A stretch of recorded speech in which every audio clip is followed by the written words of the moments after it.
better than ever. And I know right now that I'm going somewhere and I need some cheddar. Oh, baby, Hey, what's up, not everyone? It's go. Andre Luck here with my next episode of the Sports Sales Show, where I'm going to talk about replicating yourself as a leader. So, creating your own Leader GPT.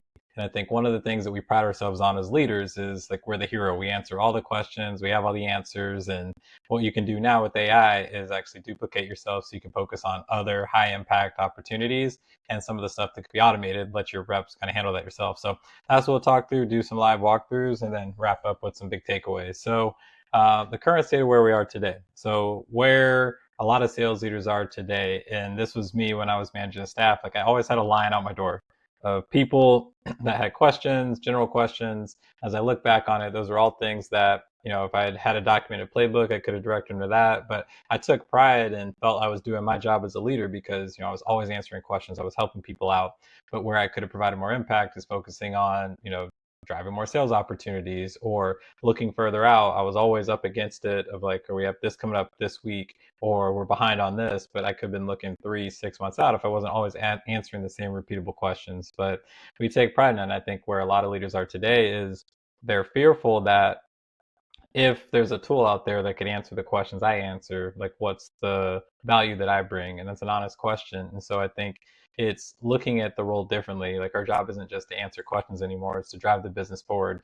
And so there's been a lot of conversation over the past couple of years of like what happens to middle managers, because if executives can now use AI to do some of the things that middle managers would do, where do they fit into that equation? I don't have the full answer yet, but that is something that we have to think about because it's reality. And so if there's less middle managers, less entry level people, how do you provide more value so that you do have a role and you continue to move up? And I think the first step is adopting these tools and understanding how to use them so that you can differentiate from all the other middle managers that are out there and provide more value and everything like that. But really, as an executive, as you're running a department, or just if you're a leader, there's a good opportunity for you to now provide more value, more impact, and not just answer the same questions that could be repeatable. So back in the day, if you were doing it well, you had a playbook, and at least if you were doing that well, you were pushing people back and saving hours throughout the week because you're not just answering the same questions over and over. You're sending people to the playbook first. Well, now it's documented, it's automated, taking that document and they can go back and forth with it. So it's not just static, but like it's more of a dynamic.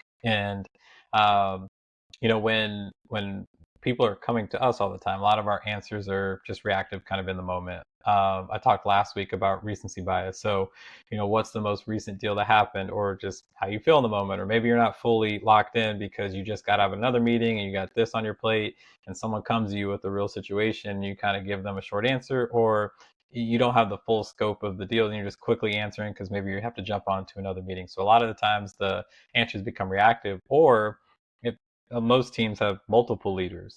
And so the good thing about what AI could do is make it more standardized. So it's not, this leader has this type of answer, this leader has that type of answer, and you're going to the one that you feel is going to give, almost like going to the parent that is going to say yes. So finding the person that's going to give you the answer. But if you, as a rep, you went to 4 different leaders within your staff about a deal, you'll probably get 4 different answers or 4 different solutions on how to take that deal forward. And that could lead to a lot of confusion. Like, what's the expectation? So there's a lot of inconsistency currently in what the process and what the setup is.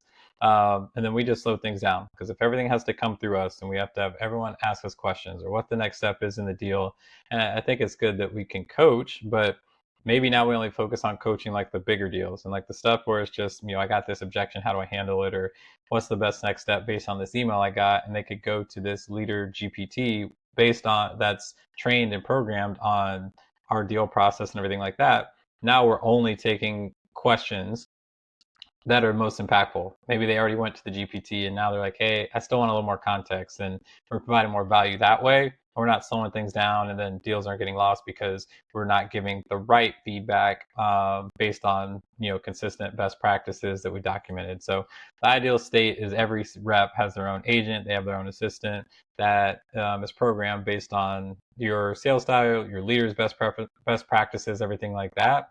So it takes all the best thinking across all the different leaders, your sales methodology, how we coach deals. When this deal gets to this stage, what are the things we need to make sure that we do? When I get this objection, what's the way that we train and coach to handle that and overcome it? And then reps are starting to learn because now they're interacting with it. It's not just, all right, go to the playbook and see what the static answer is to this objection, but it's like, no, here's the context to why we got this objection. And, they can go back and forth and chat with it because we've trained it on what our methodology is. And so it's almost like they're having a conversation or interacting with us, but they could do it on their own time, asynchronously, and then come to us if they need additional context or additional questions that they may have based on the conversation or the deal that they had, everything like that. So this frees up leaders' time because now they're getting hours back. It's more impactful for the reps because they're learning and interacting as they go with it. And now we can look forward and, like I said, look 2-3 months out in advance and really focus on the business and know that in the interim, like things that are right now happening, our reps are getting the support that they need because there's a stat that we share in a lot of our training: 60 to 70% of the activities that go to market people do, reps, leaders, that could be automatable. And this is one of those that could be automatable, answering the same questions around, objections. Like, what do I say back to this objection? Or I got this email. This person said too many games was an objection, or, they didn't talk to their wife, or whatever it may be. Like, we have it already trained and programmed on the things that you would have said that the rep can now interact and engage with. So to get started, actually fairly simple. But I think the first step is, and I've said this before, AI will speed up however much quality you give it. So if you give it a weak kind of prompt, you give it weak context, then you're only going to speed that up and not get the output ideally that you want. So what I would recommend is getting all the information that's in your brains and best practices, everything like that, from each of your leaders, and just getting that out. And that means locking yourself in your room or your office for a couple hours or a couple days even, just to document each step of your sales process and what that looks like, from prospecting and research to closing a deal. After you close a deal, what's the process to transition it to this department based on the different type of sale it is, whether it's a season ticket or a group or a premium. Like, all those best practices, like, get that all out, and then probably come together as a leadership group if they've all done that exercise and kind of put this all together. And you can use AI to dump everyone's data in there, dump all their best practices, insights, and have it summarized, like, hey, what's the standardized best practice across? Where are there still inconsistencies that we need to talk about and get on the same page with before we build this out and load this into a agent or a GPT that we're going to have the reps use? So it could find those similarities, it could find those differences. You could build it, maybe there's one specifically for season tickets, or specifically for like inside sales for entry level reps, or premium or service, whatever it may be. So now your reps have an arsenal of GPTs that are based on the leader and what the product is they sell. Or you could program it on the back end and they could tell the GPT right up front, like, hey, I'm working on a season ticket deal.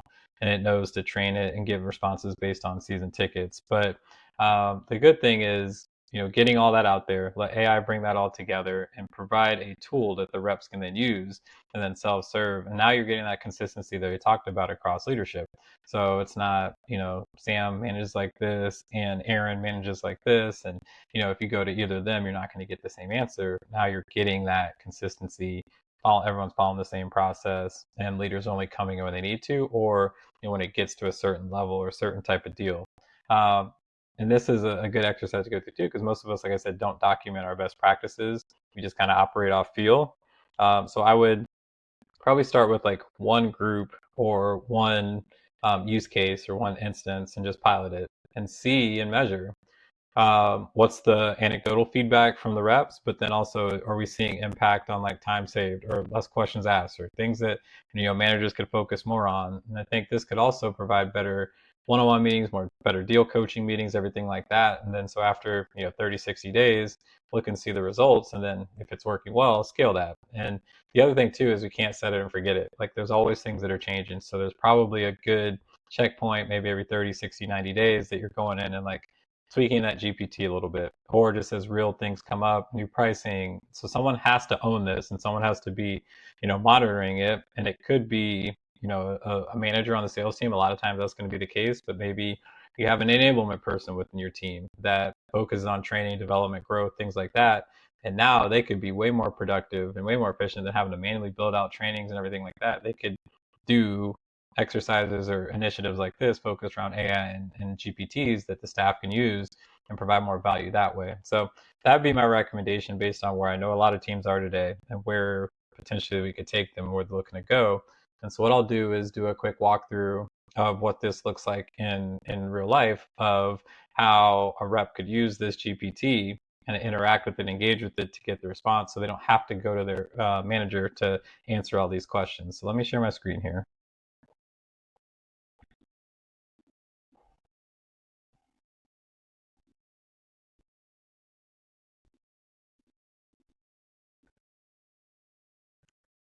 All right.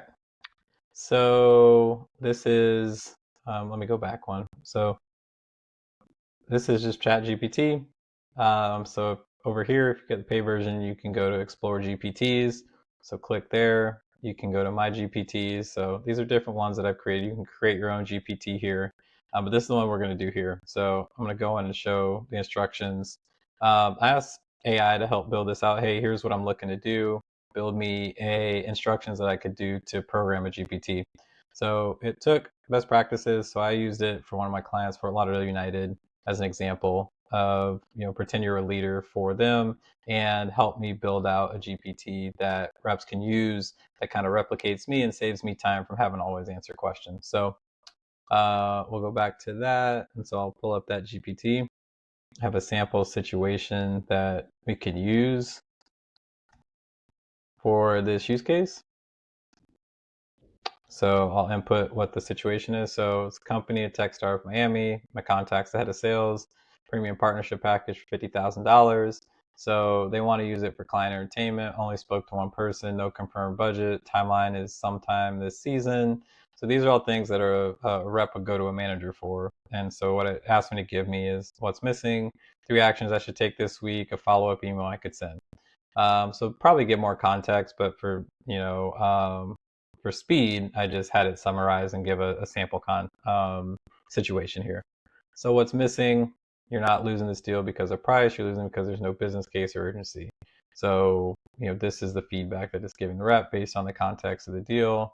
Notifying business problem, no urgency. So this is more than most reps would get back from a manager, because a lot of times they'd probably say, well, here's what you need to do. Or back when, if I were selling the deal, here are the things I would do. But this actually gives them context on, what's missing and why those things are important, not just here's the answer. And it's very tough as leaders. We just want to give the answer and feel like we're doing our job and check it off the box. But like actually coaching people to figure out on their own or find the insights, this is a good way for them to see, all right, here's what they're missing. And they could go back and be like, how do I prevent this in the future?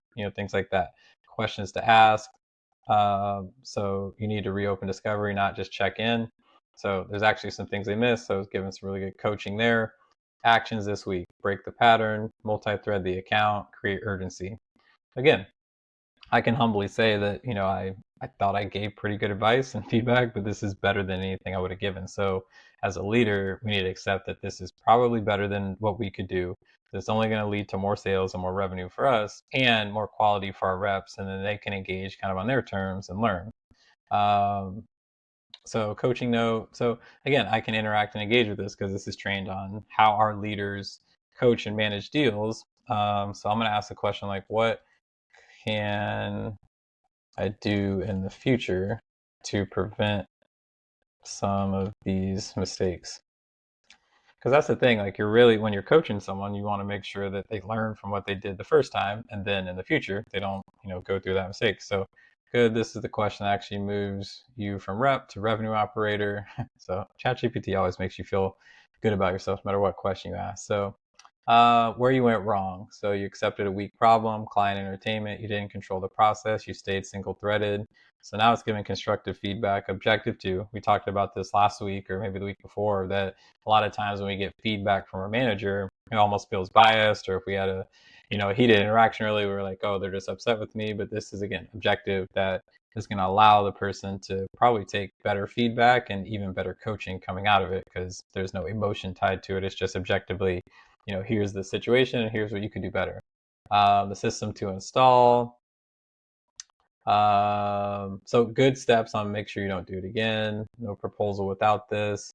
So again, these are once it's programmed based on all your best practices, you could then give it situations as a rep, or as a leader, you could even test it yourself. Hey, this rep came to me with this situation, and you guys can work through this together. That's actually probably a pretty good use case. So, hey, let's pull up the GPT. This is all trained on our best practices. So type in the situation, and you guys are working together with it and seeing what it comes back with, and you guys are brainstorming. And that's actually one I didn't think of till now. That's a really good use case is partnering together, because now you get the rep who can learn, but then also you can guide it and coach it, because it's built on your best practices, and probably have a little more context you could give it that's going to help just expedite your coaching and speed up your training and development with this process. So let me stop sharing here. So yeah, that's a potential use case of replicating yourself, duplicating yourself as a leader with a GPT, and how you could use it with your rep. You could use it yourself, or the rep could use it. They could even build it out themselves too as they start to understand their best practices. So that's with ChatGPT, but they're similar with no matter whatever the learning language model is there that you use. So um, ChatGPT, Copilot, Gemini, Claude, all of them have this. All right, so each week I talk about something that stood out to me. So actually today, I was working with one of my clients, and the CEO started using ChatGPT. And one of the things I took away from that, and then also from other leaders that I've seen start to get into it, like it's a very powerful tool for executives like that if they're using it, because they know the context and they know what it meant to build a business and what that looks like. So now to have a tool that could speed that up and give them even more brainstorming ideas that they could then build off of, like that's a complete game changer. So it's great to see like a lot more leaders are getting involved with it too. They all know that they should be doing it. They hear people talking about AI, but to actually get your hands on keyboard and start using it, I think is going to be awesome for more leaders, because now that's where the investment will get unlocked, because they're the ones that see the value in this and can allocate the resources to make sure this happens. But for them, they could replicate themselves as a CEO and kind of be a thought partner with them, or whatever the focus is within their business, just get ideas that can help with that. So that's good to see, because a lot of times you think it's maybe the younger reps or people coming out of college, whatever it may be, but for executives to take a step back and dive into this, I think is going to be huge long term for businesses and teams. I'm going to give a shout out to the Miami F1 Grand Prix team. So there's a guy, Hunter, on the team. I'm not even going to try and say the last name because I always mess it up. He gave us me and my wife and a couple friends tickets to Miami Open. And so that's the tennis tournament they have at Hard Rock Stadium. And so we were just hanging out there, and then happened to just see him there. They were down celebrating that they had hit their goal for F1 for the first time of all the years of the race. So wanted to give them a shout out, but also Hunter. I know he tunes in a lot of episodes and likes a lot of the content here. And he was pretty young in his career, really starting to make a name for himself and really make an impact in the industry. So wanted to shout him out, and also his team for hitting their goal with the race coming up here. Looks like about 6 weeks that they'll be happening. So it's my shout out for the week. But in closing, I think as managers and leaders, if we can humble ourselves and not be intimidated by these tools or feel like this is going to minimize us, and be confident enough in our abilities to go find other ways that we can provide value than what's maybe traditionally that you've seen managers go about, or as we went through our manager training program where they said we can provide the most value, that's completely out the window now. It's completely changed. So we have to find other ways to make impact. If this can do this better, as I just showed you, than what we can provide. So leveraging the tools, giving ourselves time back, finding other ways to make impact, I think is important. And then next week, what we'll focus on is more forecasting. So how do you use AI to forecast and project deals? So when your leadership is looking for, hey, where are we at, and where do we think we're going to land in season ticket sales or group sales, or what's in the pipeline with reps, we can find ways to better understand, is this a real deal or is it not? What's missing in the deal for us to claim this as a commit that we think is going to actually come through, or our work needs to do more, or rep needs to do more work. So talk about that whole process, because reps always have, as my reps used to say, irons in the fire. But like how hot are those irons? Are they really burning, or have they kind of phased out? So we'll talk through how AI could help with that. If this episode was impactful, make sure you like it, share this with someone in your network, subscribe, so you can get updates as we get new episodes every single week. But as I say every week in my episodes to wrap up, Go be an awesome day, like I tell my daughters every morning when I drop them off for school. I'll be back next week with another video. That's nothing. I'ma be doing this and I'm gonna be head hunting. Oh, baby, don't know. Oh, baby, don't go. Oh, baby, don't know. Oh, baby, don't go.